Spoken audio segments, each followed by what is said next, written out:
ងកងថិតក្នុងចិត្តខ្ញុំជាឋានសួគ៌សុខជារំតែងសានសុខុមដែលខ្ញុំស្នេហាទេសភាពទាំងឡាយផ្សព្វផ្សាយគុណធាគឺជាគ្រឿងអលង្ការមករចនាសម្រស់ត្រង់កងស្រមៃដូចថិតនីឋានកែណោនារីភូមិឋានបវរតុបតែងលម្អដូចកង្កោកពេលពួងទុំលើក្បាលទូកសែនសំត្រឹងត្រង់សងវែងរលើបរលងទាំងពោផងដូចកែនរីជាប់ចិត្តកយគុណ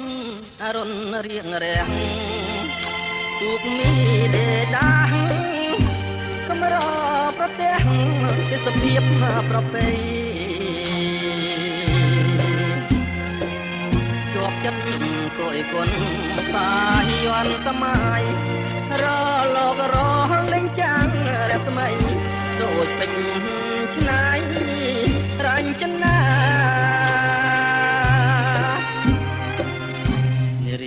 ស្លៀងពាក់ឆ្លងពណ៌គ្រប់យ៉ាងអង្គុយក្រហមដើមកោងកាងសម្បត្តិសំអាងអួតទឹកដល់ថ្លាខ្លះស្លៀងពាក់ខ្លីអាវស្ដើងសង្ហាពីអផាត់មកប៉ះកាយាគប់នេត្រាបុប្ផាកងកង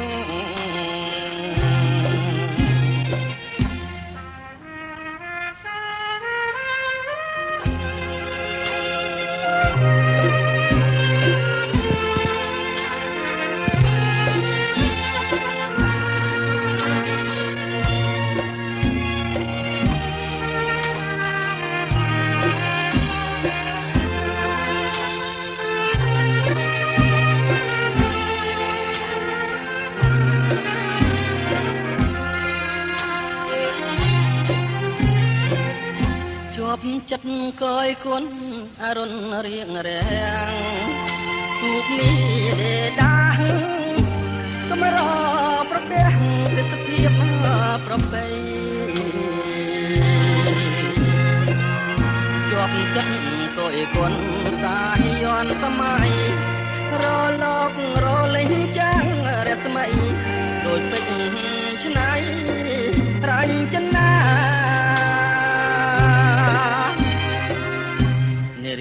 ស្លៀកពាក់ឆ្លុះពណ៌ក្រុមយ៉ាងអង្គុយក្រហមដើមកោងកាងសំអាងអួតទឹកដល់ថ្លាខ្លះស្លៀងពាក់ខ្លីអាវស្ដើងសង្ហាពីអផាត់មកប៉ះកាយាគប់នេត្រាបុប្ផា